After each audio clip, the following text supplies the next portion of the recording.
Bienvenidos a la semana. Durante la próxima hora vamos a repasar lo que han dado de sí estos últimos días informativamente hablando. Comenzamos. El lunes nos hacíamos eco de la pregunta parlamentaria de Esquerra Republicana de Cataluña sobre la presencia de los barcos rusos en nuestra ciudad. Además, recordábamos la despedida del contingente destinado a Malí y escuchábamos al comandante general condenar la acción de los 2 legionarios que atacaron a Hicham Mohamed. En otro orden de cosas, informábamos sobre las últimas actuaciones de la Policía Nacional, asistíamos a las jornadas de accesibilidad y anunciábamos la próxima actividad de la Fundación Premio Convivencia, un día en que el secretario general del PSOE nos confesaba que le va a resultar difícil defender la abstención entre la militancia. Por 139 votos a favor, un 59,15%, 96 en contra, un 40,85% y 2 personas que no votaron, el PSOE aprobaba abstenerse en segunda votación en el Congreso para desbloquear la situación institucional que vive el país. Los 3 representantes ceutíes votaron de la siguiente forma. Manuel Hernández y Justino Lara dijeron no a Rajoy y por lo tanto no a la abstención. Por su parte, Sandra López votó sí a la abstención.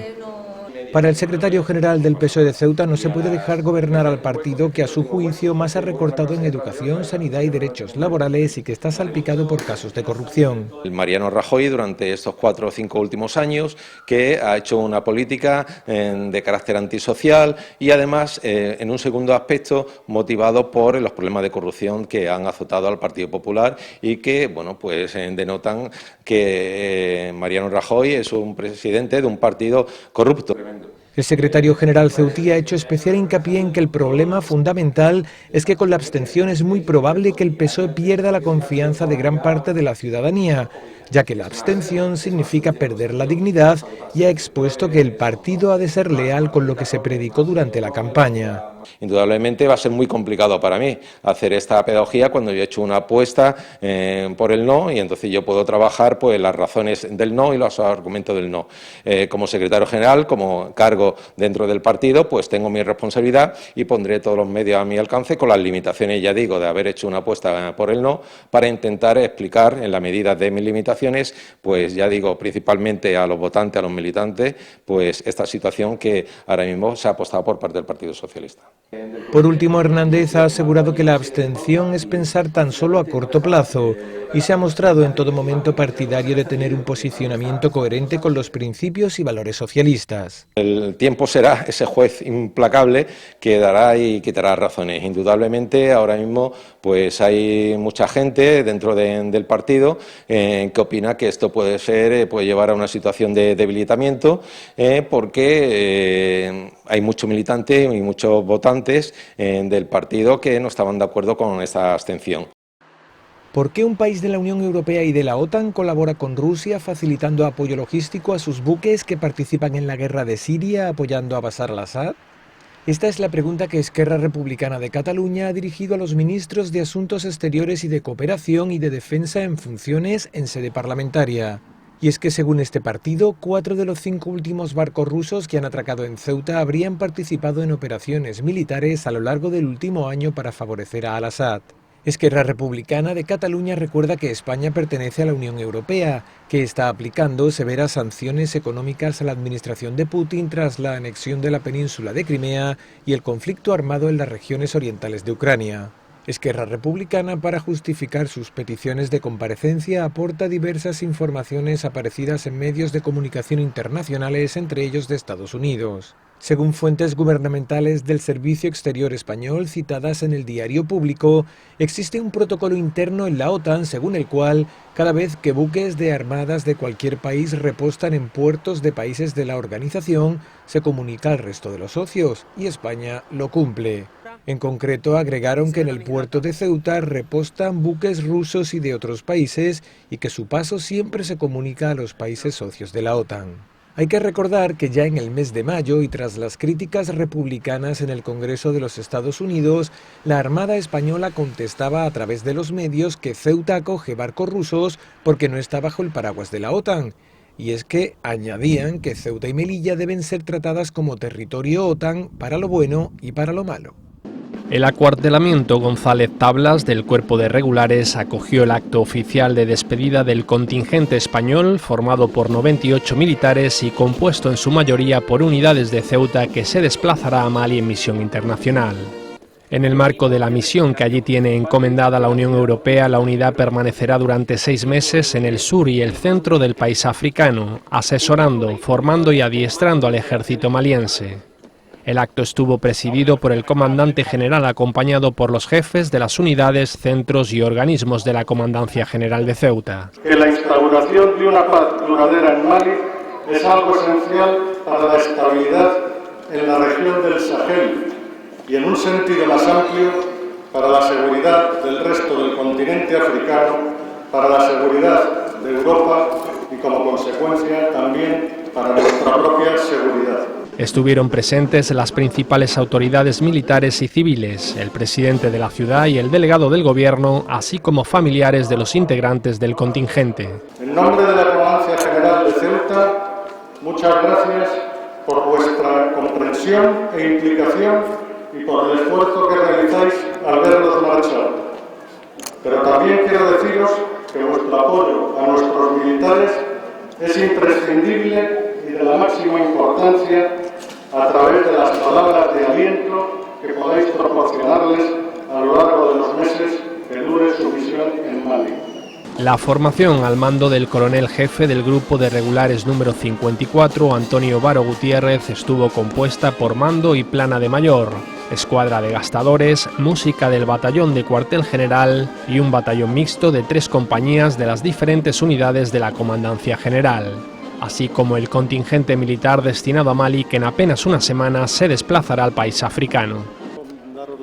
El comandante general de Ceuta se ha pronunciado acerca del suceso en el que un joven resultó herido de bala y en el que están involucrados 2 suboficiales del ejército. Sancho Cifre confiesa que desde el primer momento en que tuvo conocimiento de la presunta implicación de varios militares, sintió frustración, indignación y tristeza. Porque nuestra profesión nos obliga a que seamos el modelo de los valores que conforman nuestra sociedad. El comandante general afirma que es el estamento militar el primer interesado en que se esclarezca todo lo sucedido. Porque este tipo de conductas individuales execrables, pues lo único que hacen es manchar el nombre de la institución y el buen trabajo que hacen todos sus componentes. Sancho Cifre también ha querido poner en valor la actuación de la policía, cuerpo al que ha felicitado por su rápida y eficaz investigación. Agradecerle a la policía su trabajo y felicitarles, porque yo creo que han hecho un trabajo ejemplar. Se ha realizado la detención de los presuntos culpables en un tiempo verdaderamente récord, lo que indica la gran profesionalidad de sus miembros, ¿no? Finalmente, el general ha querido subrayar su deseo de que el joven herido, Hicham Mohamed, esté totalmente recuperado. Pero yo creo que hoy, sobre todo, lo que procede, y así quiero trasladarlo, es nuestro deseo de una pronta recuperación de Hicham Mohamed, que afortunadamente vemos que parece que va evolucionando muy favorablemente, y además a mí me gustaría destacar su actuación, que yo creo que fue absolutamente ejemplar. En este sentido, Sancho Cifre ha mostrado también su solidaridad con los familiares, a los que transmite todo tipo de ánimos. Policía Nacional logró la aprehensión de 33.000 gramos de hachís en la zona portuaria, que habrían alcanzado en el mercado negro un valor de 165.000 euros. El operativo policial se llevó a cabo el pasado viernes en el muelle Cañonero Dato, donde los agentes localizaron un vehículo sospechoso que fue registrado, encontrándose en un habitáculo del maletero 21 paquetes de plásticos con hachís en su interior, envasados al vacío, con la intención de eludir los controles fiscales. En un segundo registro se halló el resto de la droga, resultando detenido el conductor del vehículo de 29 años de edad. En otra actuación y tras aviso de la sala del 091, agentes de la Policía Nacional sorprendieron a 2 marroquíes tratando de sustraer 2 ciclomotores, siendo arrestados. Los detenidos habían robado previamente en 2 viviendas forzando las cerraduras, haciéndose con 3 televisores, diversas prendas de vestir y joyas. También se recuperaron 7 teléfonos móviles y 2 cascos de moto. A uno de los cacos, que se ocultó bajo un contenedor de basura en posesión de uno de los televisores que había robado, se le ocupó un cuchillo de grandes dimensiones, que presuntamente había sido utilizado para forzar las puertas. Los detenidos de 24 y 21 años pretendían sustraer las motocicletas para emprender la huida. Esta jornada ha sido presentada por Mercedes Medina, presidenta del CERMI, Juan Antonio Moreno, director de la ONCE de Ceuta, Néstor García, consejero de Fomento, y el presidente de la ciudad, Juan Vivas. El 10% de la población española tiene algún tipo de discapacidad. Eso ya sería un argumento definitivo, contundente, para que el objetivo de derribar barreras no fuera simplemente una cuestión que se incorporara en los márgenes de los retos que ante la sociedad tenemos el conjunto de los ciudadanos y en particular los poderes públicos. Una sociedad no puede calificarse de desarrollada, de moderna, de avanzada, de solidaria, si no es capaz de eliminar las barreras que impiden que la igualdad de oportunidades sea efectiva y real entre todas las personas. Diseñando ciudades y pueblos para todas las personas cuenta con el patrocinio de la Fundación ACS, CERMI y Fundación ONCE. Carmen Fernández, arquitecto técnico del área de accesibilidad universal de la Fundación ONCE, ha expuesto la accesibilidad como un bien de mejora para todos, no solo para personas con discapacidad física. La Convención sobre los Derechos de las Personas con Discapacidad, celebrada en Nueva York el 13 de diciembre de 2006, fue ratificada por España en marzo de 2007. En ella se fundamenta el paso de un modelo médico a un modelo social, es decir, se conciencia a la sociedad de que no son personas que necesitan ayuda, sino que hay que llevar a cabo acciones que posibiliten su integración en el modelo de sociedad actual. Néstor García insiste en que uno de los grandes objetivos de la ciudad es la accesibilidad, tanto para discapacitados físicos como sensoriales. Por eso el Gobierno está trabajando en mejorar lo que existe y llevar a cabo lo mucho que queda por hacer. García León ha hablado sobre la Comisión Técnica de Accesibilidad, formada por miembros de distintas consejerías y en la que no están representados los partidos políticos porque no quieren que este tema se politice. Por otro lado, ha adelantado la intención de crear una oficina técnica de accesibilidad en la calle González de la Vega, con atención al público en horario laboral y funcionarios que también asesoren a los políticos. El consejero de Fomento ha señalado que es el plan de dotación de barriadas, sobre todo, donde se va a invertir el grueso del presupuesto destinado a este fin, una cantidad que ronda el 1.000.000 de euros. En un plan de barriadas en el que queremos dotar a toda la barriada de mejor infraestructura, queremos dotar a la barriada de aquellos servicios básicos que no tengan o los que requieran de una mejora importante, y una parte importante de ese plan de barriadas va a ser la accesibilidad. Por supuesto, lo van a llevar a cabo y lo van a desarrollar técnicos de la consejería que tienen la formación necesaria para temas de accesibilidad. Algunos de los avances en materia de accesibilidad que se pueden destacar de nuestra ciudad son el acondicionamiento del Teatro del Rebellín para discapacitados sensoriales, los taxis adaptados que se quieren aumentar hasta 5, el turismo accesible, la accesibilidad en las playas o el acuerdo plenario de adhesión a las ciudades amigables con las personas mayores a través de un convenio entre el IMSERSO y la Organización Mundial de la Salud. Bajo el título La lengua árabe, didáctica y aprendizaje, el próximo 2 de noviembre la Fundación Premio Convivencia organiza una jornada sobre la enseñanza del árabe como lengua extranjera. En la organización de esta cita colaboran la Fundación Pluralismo y Convivencia y la Casa Árabe, junto a la Fundación Premio Convivencia, con el objetivo de intercambiar experiencias y prácticas, analizar dificultades y desafíos en la enseñanza del árabe en España y en concreto en Ceuta, generar un espacio de reflexión sobre la didáctica de esa lengua para apoyar la formación de quienes se dedican a esa labor. La jornada comenzará con la mesa redonda Experiencias y nuevos enfoques en la enseñanza de la lengua árabe, en la que se hará un énfasis particular en las clases infantiles y de árabe dialectal. A continuación, el programa incluye un taller en el que se presentarán las posibilidades pedagógicas y dinámicas a desarrollar en el aula en la enseñanza del árabe para niños y adolescentes mediante el método BASMA. La Fundación Premio Convivencia ha contado para el desarrollo de esta jornada con un grupo de ponentes y participantes de primer nivel, como Saida Shetmiti y Nadia Halat, coordinadora pedagógica y profesora respectivamente del Centro de Lengua Árabe, Estela Navarro y Hayat Ahad, jefas del Departamento de Árabe y de Español respectivamente de la Escuela Oficial de Idiomas, centro de estudios dependiente del Ministerio de Educación, Cultura y Deporte, y Ana Planet, doctora en Filosofía y Letras y licenciada en Ciencias Políticas, que ejerce como profesora en el Departamento de Estudios Árabes de la Universidad Autónoma de Madrid. El martes tenía lugar una jornada de trabajo sobre el nuevo servicio de atención y protección para víctimas de violencia de género. Un martes en que era presentada la campaña de vacunación contra la gripe. Se informaba sobre los cambios en el calendario vacunal. Comenzaban las charlas de Cruz Roja Juventud. Se publicaban las bases para unas plazas en la ciudad autónoma. Conocíamos el número de pensiones en la ciudad y, por último, MDIC criticaban la premura en la convocatoria de los consejos de administración de los organismos periféricos. Finalmente conocíamos el cartel para la celebración del Diwali, un día en que la multinacional de contenedores Maersk presentaba su proyecto para Ceuta.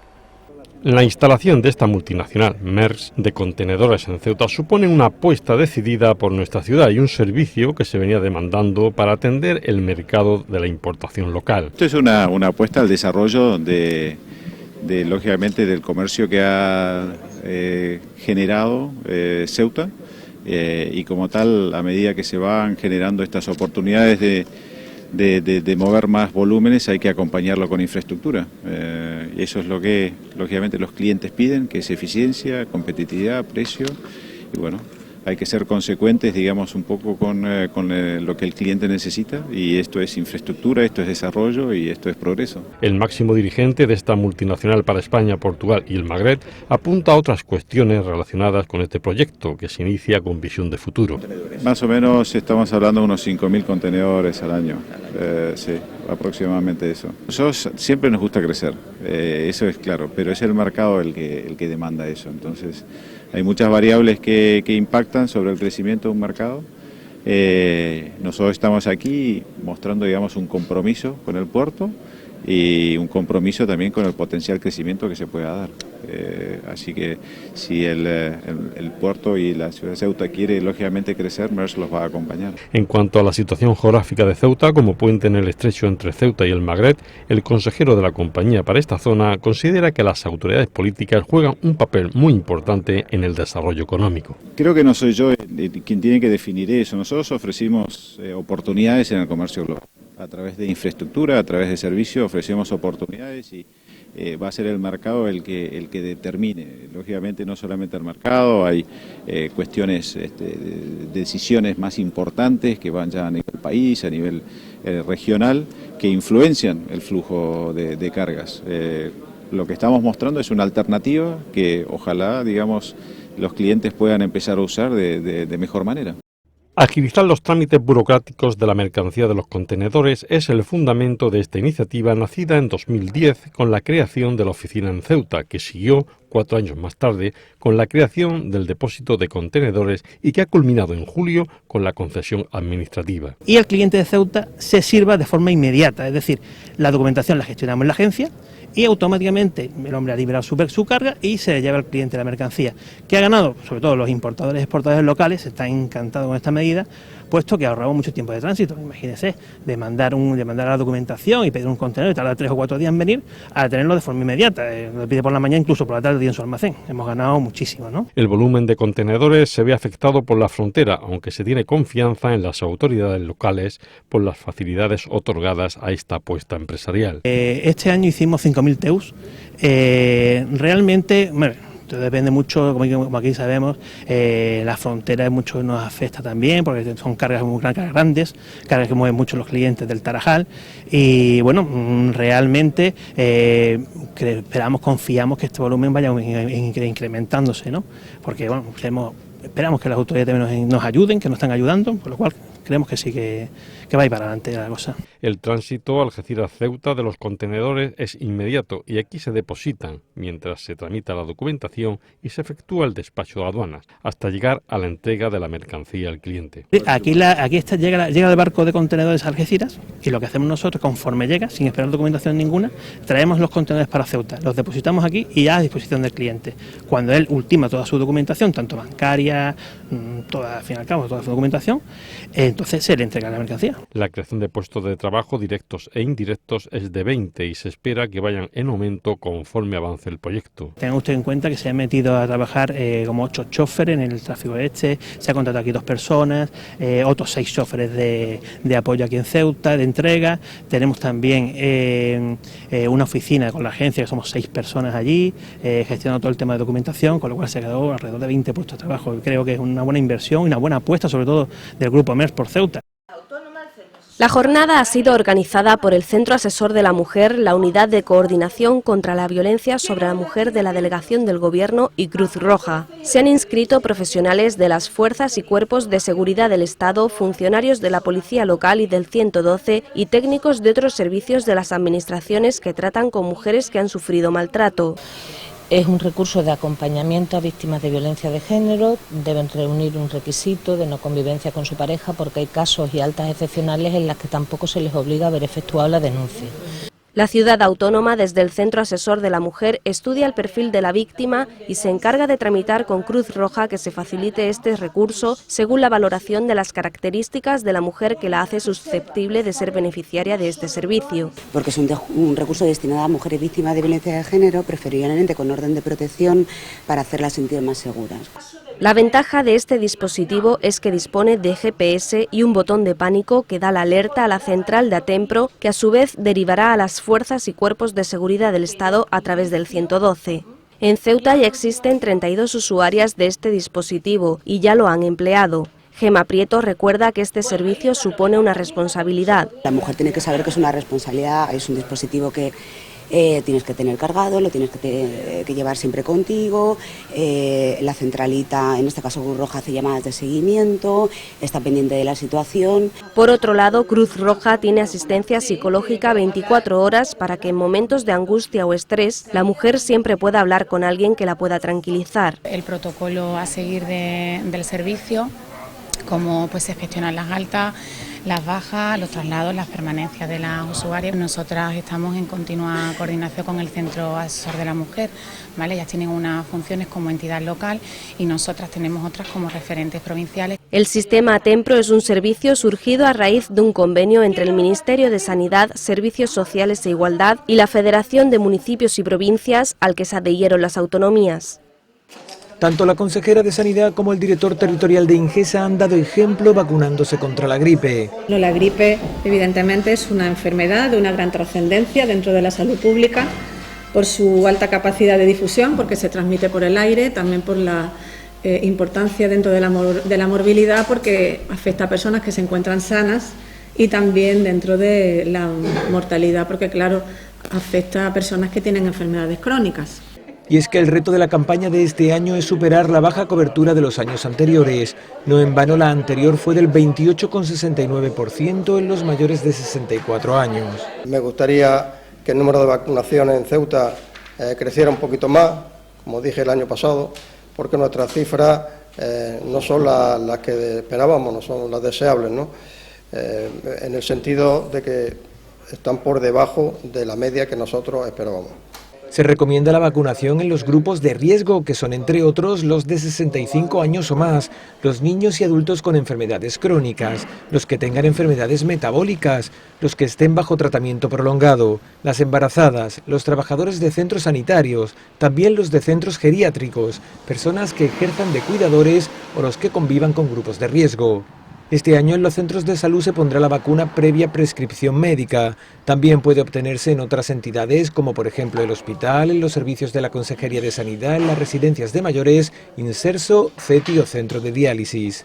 Este año se han adquirido 10.000 dosis, 4.500 de ellas para mayores de 64 años y con un gasto total superior a los 35.000 euros. En total, en la campaña 2015-2016 se realizaron aproximadamente 6.350 vacunaciones. Por último, reseñar que hay dos clases de vacunas, las de los mayores de 65 años y la destinada al resto de la población, aunque por ejemplo los que toman Sintrom deberán usar esta última.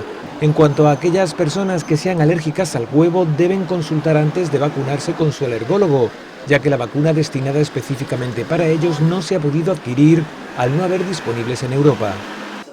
La directora general de Sanidad ha relatado los cambios más importantes que va a sufrir el calendario vacunal que se espera entre en vigor en noviembre. En primer lugar, se elimina una de las dosis de la hexavalente. En la vacuna hexavalente, que anteriormente se suministraba a los 2, a los 4, a los 6 y a los 18 meses, con una dosis de recuerdo a los 6 años, esa vacuna, una de ellas era una vacuna de penta, pero lo importante es que esa vacuna, la penta, desaparece totalmente y esa vacuna hexavalente se va a colocar en el nuevo calendario a la edad de 2, de 4 y de 11 meses, con lo cual uno de los pinchazos desaparece. Además, se introduce la vacuna frente al neumococo. La vacuna frente al neumococo se va a administrar también a los 2, a los 4 y a los 11 meses. Para ello, la Consejería ha comprado ya las vacunas, adquirido vacunas, por 3.000 dosis de vacunas de la marca Prevenar, del laboratorio Pfizer, por un valor de 122.000 euros. Y por último, se modifica la pauta vacunal frente a la varicela. Anteriormente, en varicela, vacunábamos a los 18 meses y a los 24 meses, con una dosis de recuerdo a los 10 años, en el periodo que se hacía 2 dosis, con un intervalo de un mes. Ahora se ha adelantado, en lugar de 18 meses, hemos pasado a 15 meses. Empezamos a vacunar de varicela a los 15 meses y retrasamos la segunda dosis, en lugar de los 24 que tenía el anterior calendario, a 3 años, manteniendo a los 10 años las 2 dosis con periodo de un mes.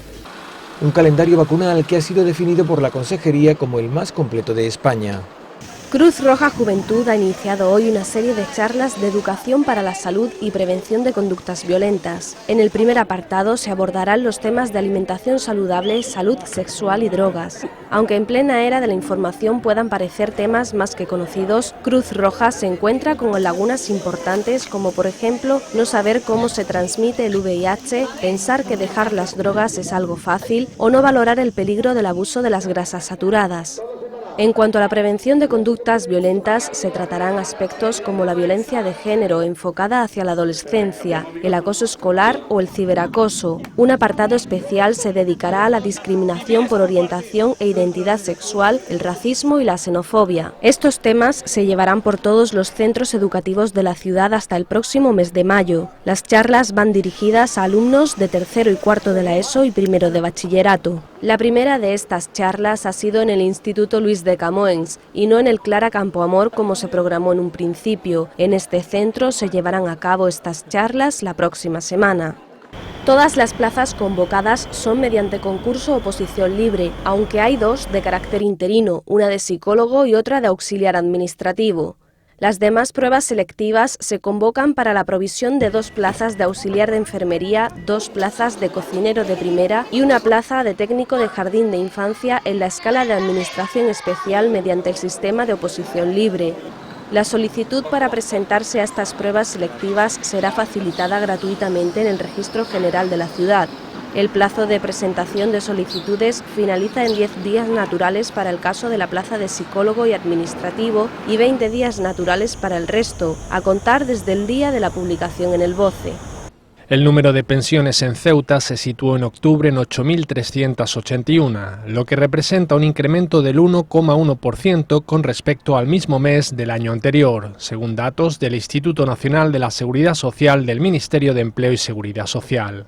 La pensión media en la ciudad autónoma de Ceuta es de 921,77 euros, con un crecimiento del 1,1% en relación con el mes de octubre de 2015.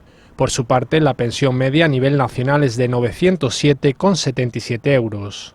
El conjunto del sistema público cuenta hoy con 9.447.945 pensiones contributivas, un 1,21% más respecto al año pasado. Más de la mitad son por jubilación. Le siguen viudedad, incapacidad permanente, orfandad y a favor de familiares. MDIC critica que la oposición tenga que debatir sobre los borradores de los presupuestos de cada una de las sociedades municipales, organismos autónomos, fundaciones y consorcios este mismo jueves en cada uno de los consejos de administración después del pleno de control y sin haber analizado ni un solo documento. Esto ocurre, según este partido, por las trabas y las prisas que el gobierno local impone a la oposición y que dificulta la fiscalización de sus actividades. Las prisas del Ejecutivo en convocar estos órganos evidencian, según MDIC, la falta de planificación del Gobierno, ya que se han convocado con 2 días de antelación. Así las cosas, este partido recuerda que con esta forma de actuar se impide no solo la fiscalización de la oposición, sino también la posibilidad de poder enriquecer los presupuestos con aportaciones y propuestas del resto de formaciones políticas. El consejero de Juventud, Deporte, Turismo y Fiestas, Fernando Ramos, ha presentado este mediodía en el Salón del Trono del Palacio de la Asamblea el cartel anunciador de la festividad del Diwali, obra de Layu Basdev. Lo he hecho con muchos colores y sobre todo el tema de la fortuna, la diosa de la fortuna que representa el Diwali. El tema del hogar, en esta fiesta la casa tiene que estar limpia, todo ordenado, y estoy muy orgullosa de esta fiesta aquí en nuestra ciudad de Ceuta. En el acto ha estado también presente el presidente de la comunidad hindú, Ramesh Chandiramani. Quiero aprovechar la ocasión que me brindáis pues para invitar a toda la comunidad ceutí a que participen en estos Diwali. Hay varias actividades. La primera se iniciará este jueves con el encendido de luces en la Plaza de los Reyes. Participará María José Lesme haciendo un baile típico hindú y después pues, visitaremos el templo hindú donde procederemos a hacer un arti. Todas aquellas personas que quieran acudir serán bienvenidas. El Diwali, fiesta de las luces, dura 5 días y es la entrada del Año Nuevo hindú. El miércoles, la presión internacional sobre España provocaba que Rusia cancelara las escalas de sus buques en Ceuta. Además, en Madrid comenzaba la investidura de Mariano Rajoy, mientras que en nuestra ciudad tenía lugar una sesión plenaria ordinaria. Otros asuntos del día eran la huelga y la manifestación contra las reválidas, el anuncio de la segunda edición de Stock Ceuta, la celebración de la mochila de mayores y los preparativos de los montes para el día 1 de noviembre y, por último, las atenciones de Cruz Roja a los inmigrantes. Un miércoles en que nos hacíamos eco del acto vandálico sufrido en la Galería Apolo.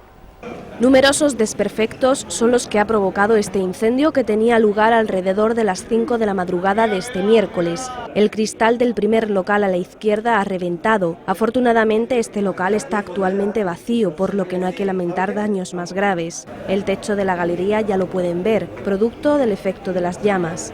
Los comerciantes no pueden hacer todavía una valoración de los daños que han sufrido sus mercancías. Alguien ha pasado por aquí, habrá metido a través de la reja algún objeto incendiario y eso ha provocado que arda toda gran parte de la galería. Ha reventado la cristalera de este local. Gracias a Dios no había mercancía dentro, porque ya este local lleva un tiempo que está vacío, pero si hubiera habido mercancía, estamos hablando de que esto nos podría haber llevado a la ruina a todos los empresarios que estamos aquí. En el caso de la tienda de moda infantil Irene, el calor que se colaba por las rendijas del almacén ha fundido las redes y otros objetos como perchas de plástico, afectando a prendas de ropa. Ahora tendrán que venir los peritos y establecer o valorar cuáles han sido los desperfectos de cada una de los establecimientos que tenemos aquí en la parte de los respiraderos. Mercancía ahí que eso sí ha sufrido desperfectos. A la espera del informe de la policía científica, a los comerciantes no se les ocurre quién ha podido cometer semejante acto. Con un poco de suerte, el culpable podrá ser identificado gracias a las cámaras de seguridad de locales colindantes. La presión internacional sobre España para que los barcos rusos no recalaran en Ceuta ha surtido efecto y ha logrado su objetivo.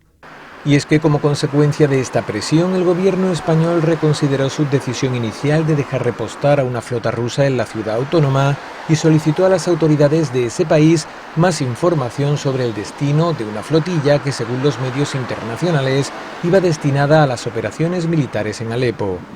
Tras esta petición española es cuando las autoridades rusas han retirado su solicitud de permiso para repostar en Ceuta y continúan su viaje.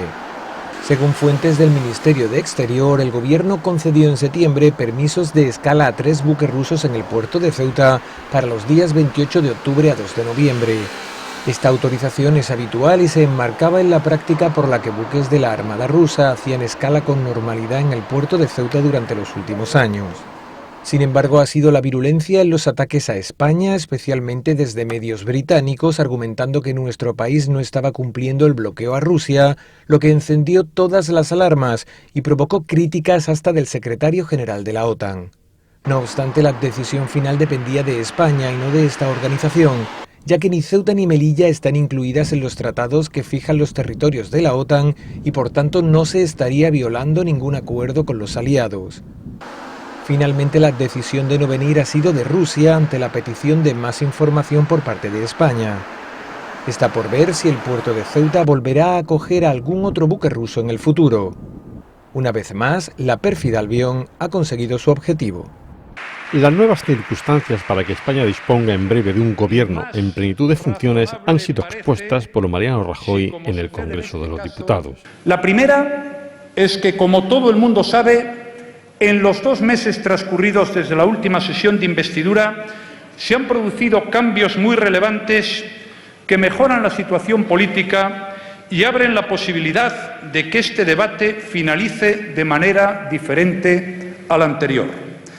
No me corresponde a mí, y por tanto no lo voy a hacer, valorar los motivos ni los pormenores de esos cambios, pero sí reconocer que estamos en unas circunstancias nuevas que alientan la esperanza de que España pueda disponer en breve plazo de un gobierno en plenitud de sus funciones.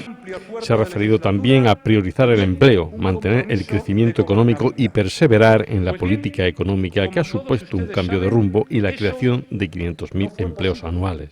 Porque son aquellos que trabajan, cotizan a la seguridad social y pagan sus impuestos quienes sostienen y permiten mejorar nuestro sistema del bienestar. Por eso es tan importante priorizar la creación de empleo. Y como ustedes saben, ese gran objetivo no depende solo de que apliquemos buenas políticas de empleo, depende principalmente de que sepamos mantener el crecimiento económico y consolidemos la recuperación.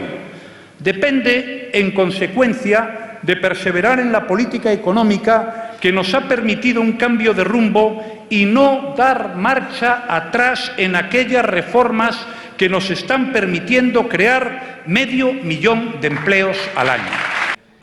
Y aludió a sus propuestas sobre el sistema de pensiones en el marco del diálogo dentro del Pacto de Toledo, buscando el consenso con los agentes sociales. Yo les propongo que hagamos de esa preocupación común el marco de un diálogo para fortalecerlo con el objetivo de dar tranquilidad a los pensionistas presentes y también a los futuros. Por eso les anuncio que si obtengo su confianza en esta investidura, pediré a los grupos parlamentarios la convocatoria inmediata del Pacto de Toledo antes de final de año.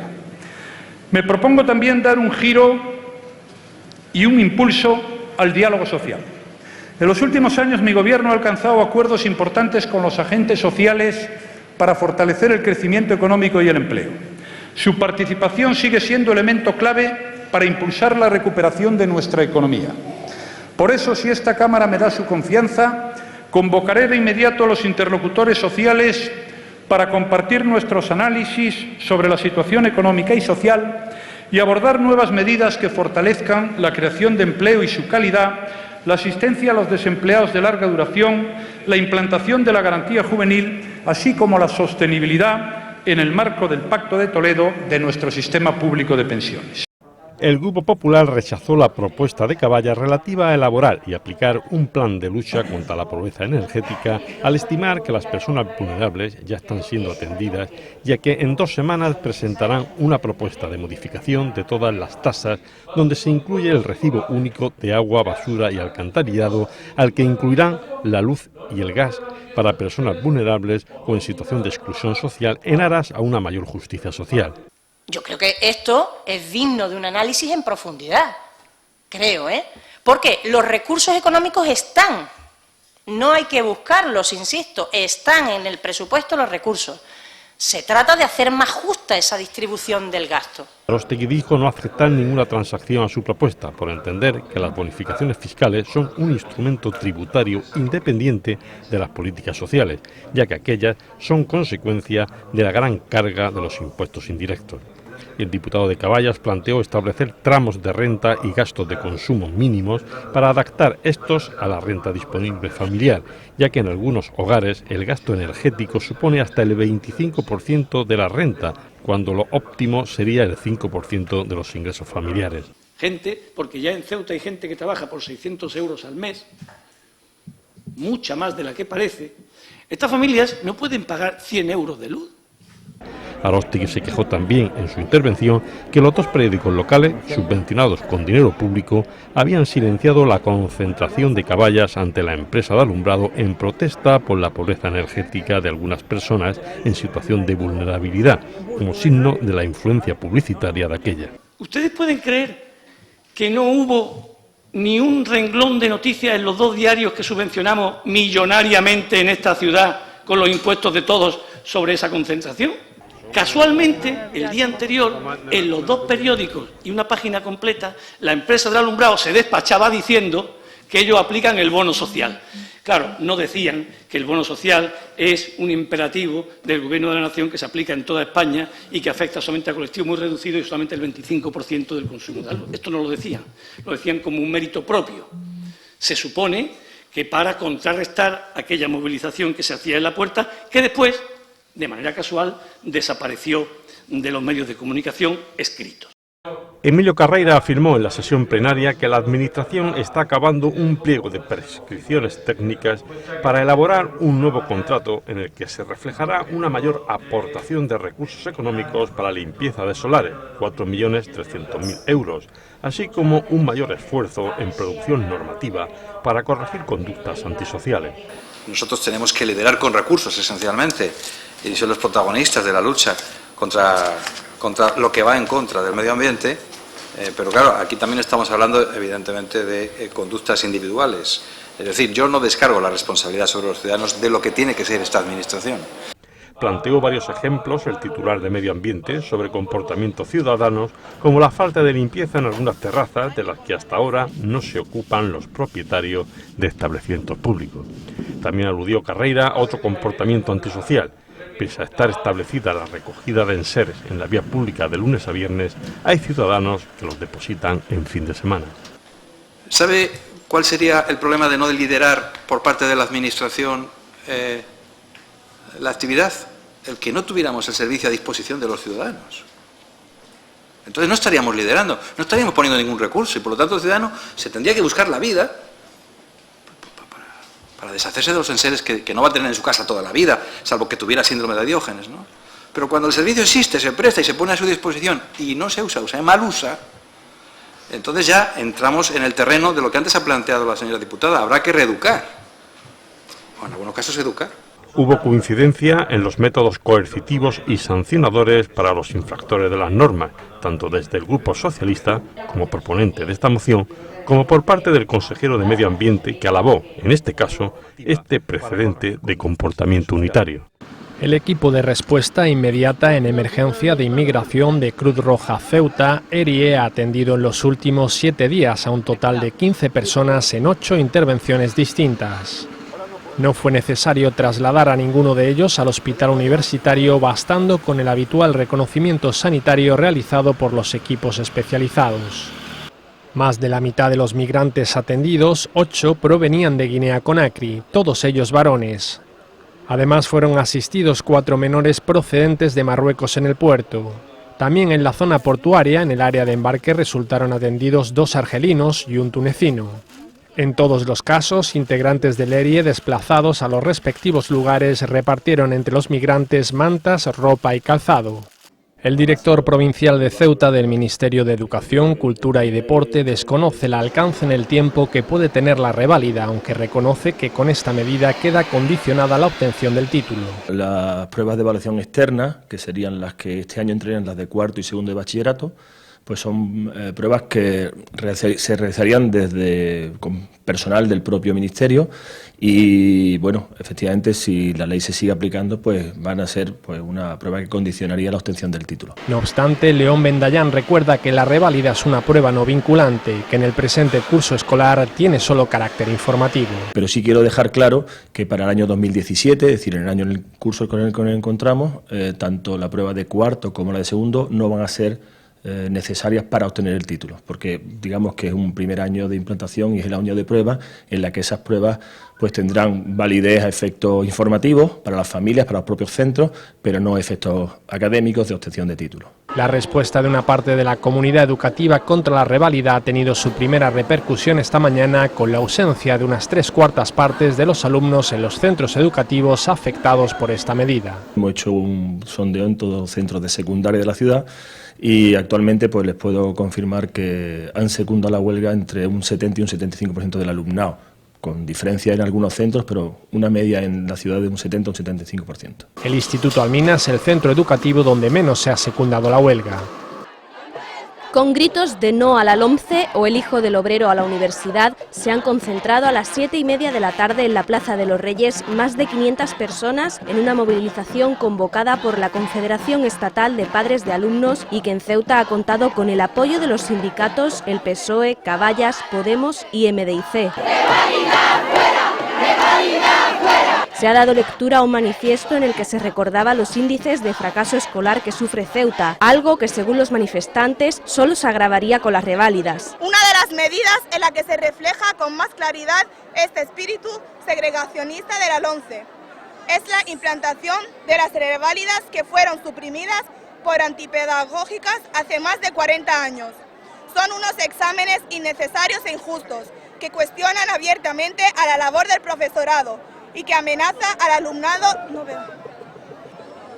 con impedirle la obtención de su título a pesar de haber superado todos los cursos. Mustafa Mohamed, presidente de la FAMPA de Ceuta, ha lanzado una advertencia.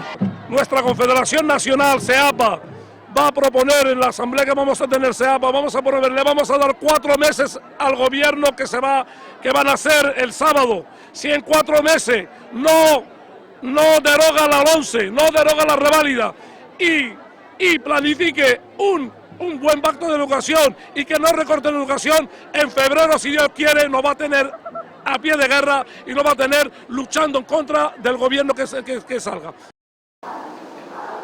Desde este jueves y hasta el sábado va a tener lugar la iniciativa denominada Segundo Stock Ceuta. Ya es el segundo año que organizamos este tipo de campaña. Consiste básicamente en que los comercios que son asociados a centros comerciales abiertos y también el sector de hostelería, pues durante estos días lo que hacen es ofrecer una serie de descuentos y ofertas en unos determinados productos.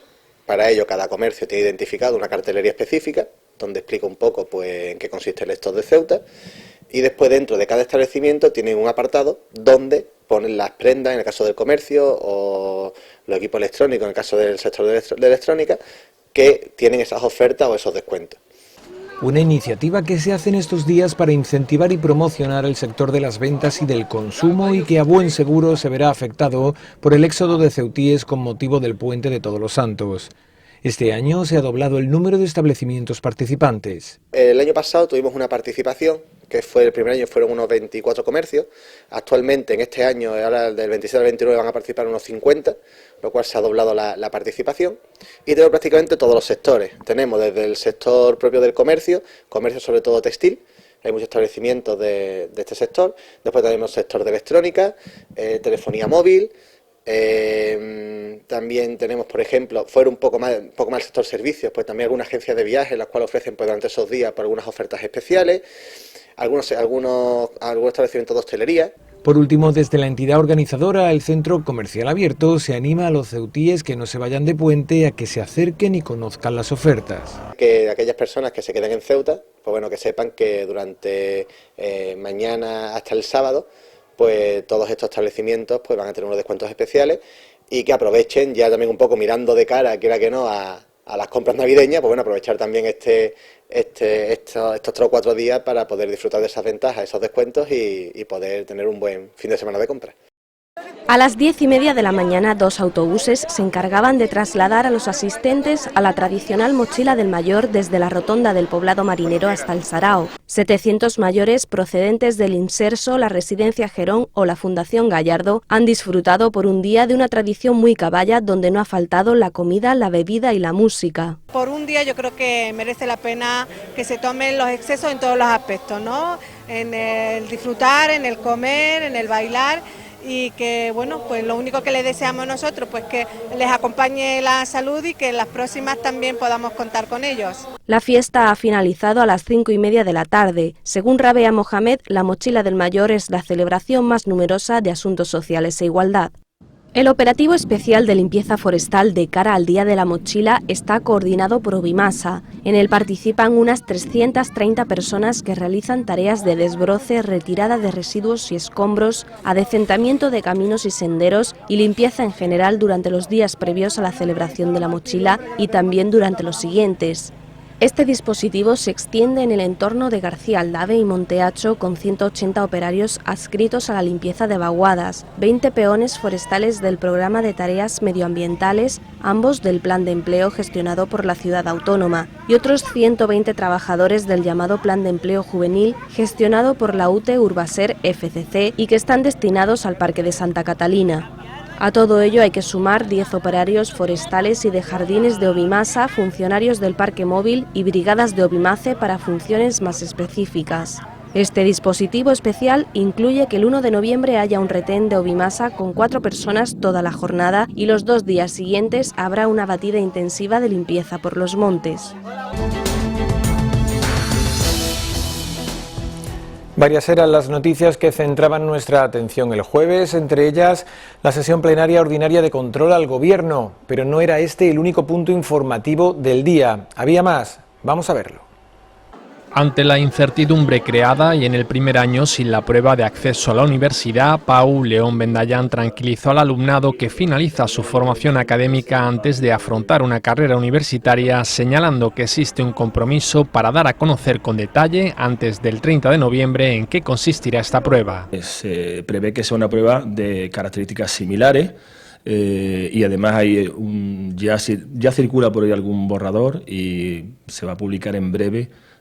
Hay un compromiso que viene en el Real Decreto de que antes del 30 de noviembre se esté publicado esa orden en donde se expliciten exactamente pues un poco el contenido, no el contenido de la prueba, porque eso ya se sabe, sino exactamente la ponderación de las materias y un poco toda la explicación. Igualmente, el Ministerio se ha comprometido a liberar pruebas con antelación a modo de ejemplo para que los alumnos puedan practicar antes del ejercicio final. Y además el Ministerio tiene el compromiso que en el mes de noviembre se van a liberar pruebas, tipo ejemplo, para que bueno pues todavía tengan tiempo los estudiantes para ver de qué forma se les va a preguntar y que tengan tiempo de con esas pruebas pues ensayar un poquito la prueba que se prevé se hará en junio del año 2017.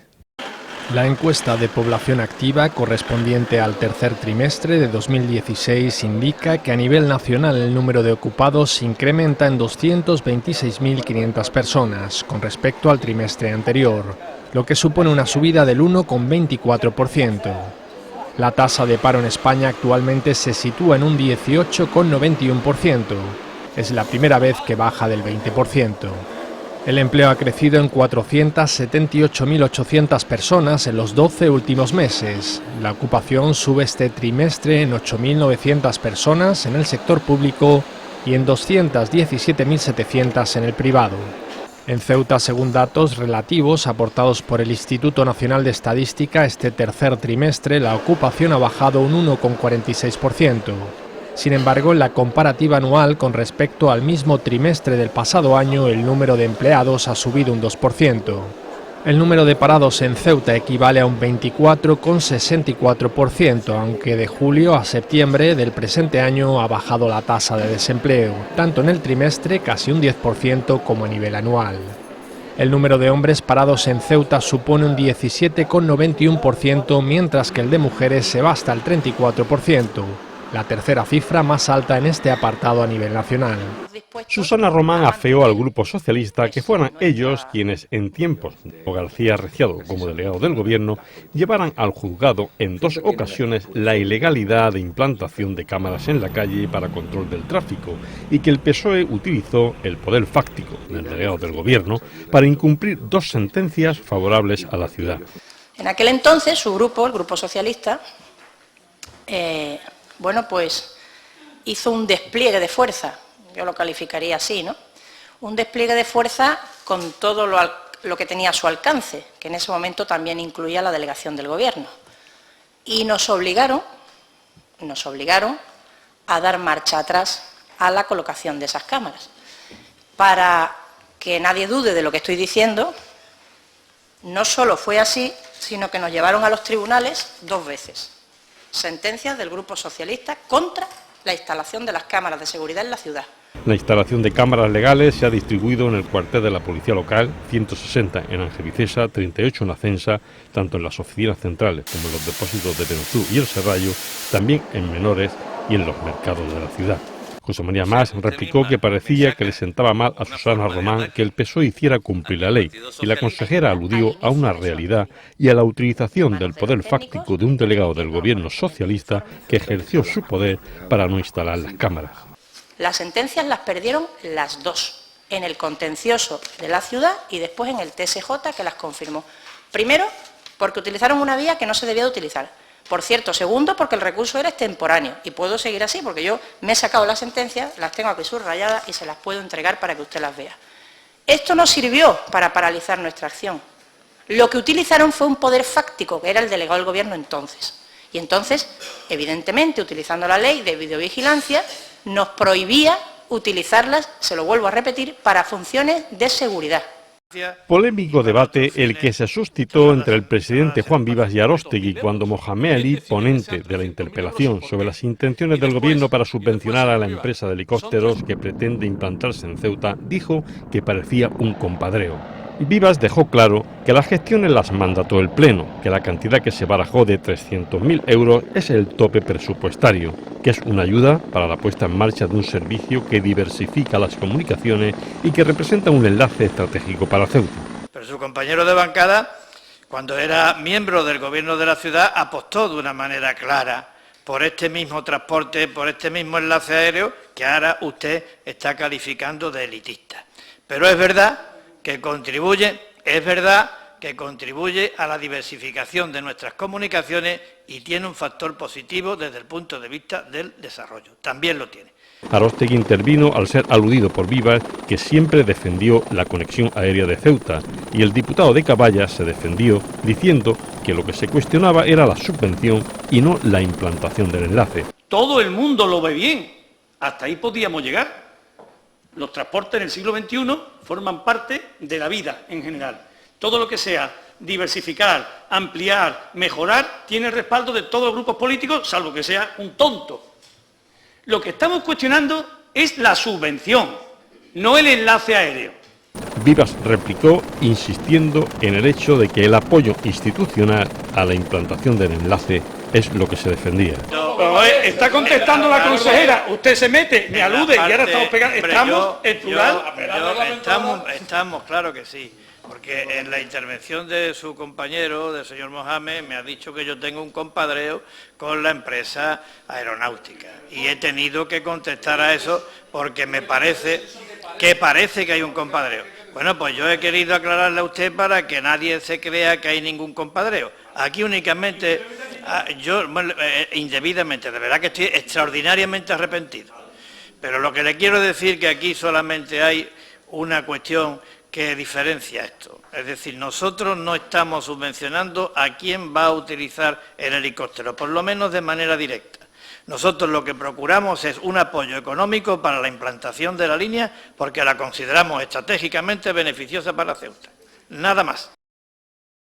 El diputado de Ciudadanos ha preguntado al Gobierno por su intención de modificar los criterios de concesión de viviendas sociales destinadas a jóvenes en régimen de alquiler o venta. Javier Vargas se ha referido concretamente a la promoción de Serrano Oribe. Vargas ha criticado la política del Ejecutivo en este ámbito. Creemos que exista la posibilidad de un alquiler público, de acceder a viviendas protegidas con unos alquileres accesibles, posibles, pues es más que deseable y creo que es un auténtico trampolín para que los jóvenes se emancipen. Por su parte, el consejero de Fomento ha recordado que el 20% de todas las promociones públicas están destinadas a jóvenes, salvo la de Serrano Oribe, que lo es en su totalidad. Y en cuanto a Serrano Oribe, nuestra intención es la de vender. Y es la de vender no porque en Antonio López en 2013 fuera una decisión unilateral, sino porque fue una decisión que se tomó con los propios inquilinos, con una doble finalidad. La primera es para que los propios jóvenes tengan acceso acceso a una propiedad. Y la segunda es para evitar el drama de un desahucio de aquellas personas que viven allí y que cumplen todavía los requisitos. Por tanto, continuamos con la intención de que así sean vendidas, y las que quedan disponibles vamos a hacer la venta, una adjudicación por venta mediante el procedimiento de sorteo. Que en unas viviendas en alquiler dirigidas a menores de 35 años y conforme al contrato firmado, alguien abandone la vivienda por una razón u otra, bien porque ya tiene un nivel de renta que sobrepasa el límite máximo exigido porque ha cedido una nueva vivienda, o bien porque ha cumplido más de 35 años, yo no lo llamaría drama de un desahucio, simplemente se llama cumplir el contrato. Si mantienen los requisitos y simplemente han superado los 35 años y tienen su casa con la que vive con su familia, ¿debemos desahuciarlo? ¿Es una política para jóvenes?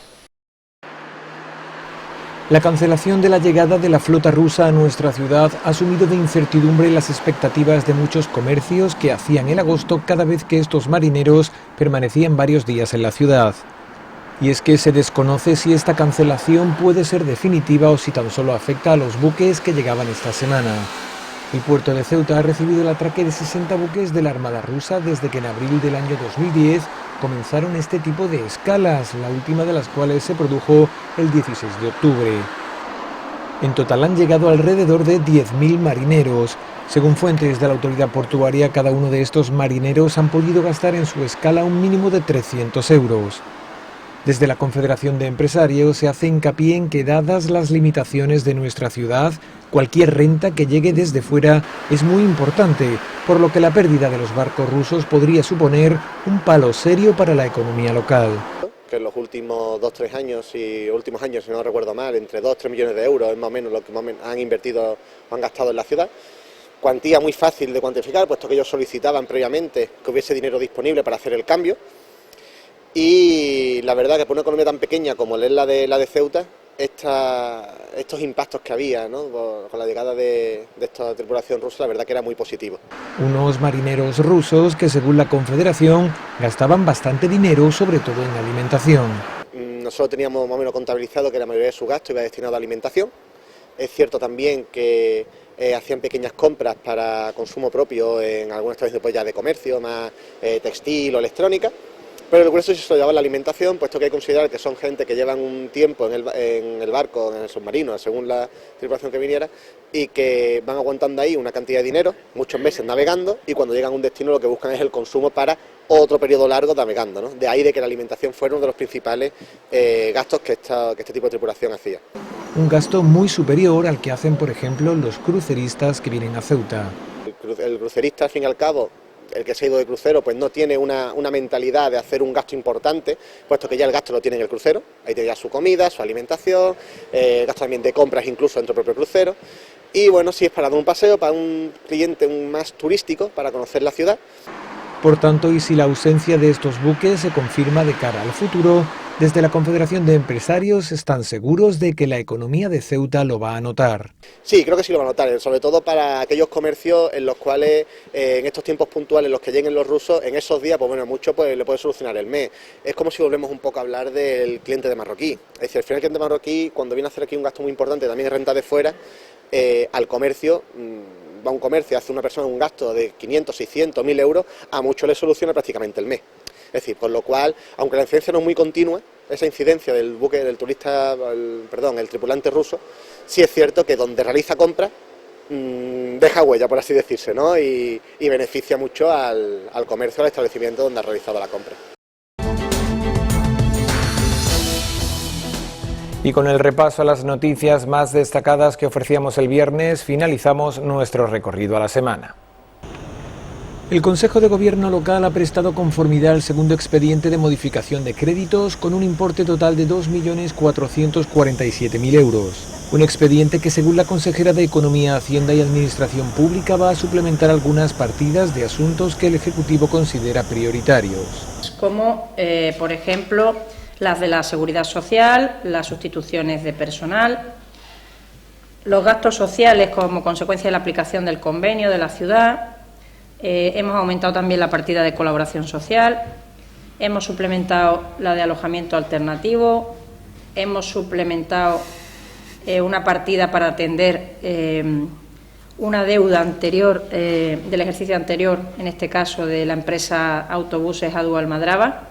Parte de este crédito irá destinado también al cumplimiento de 2 sentencias judiciales y a la subvención que se otorgará a la nueva empresa de helicópteros. Un expediente de casi 2,5 millones de euros cuyo importe procede de varios ámbitos. Del ahorro que hemos tenido durante todo el año a nivel de intereses, se ha utilizado unos mayores ingresos del convenio de menores, es decir, sabían que habitualmente veníamos recibiendo en torno al 1.000.000 de euros, 1.000.000 y poco de euros, y este año el convenio de menores se ha firmado por 1,4 millones, es decir, hemos tenido 0,4 más de ingresos por ese convenio.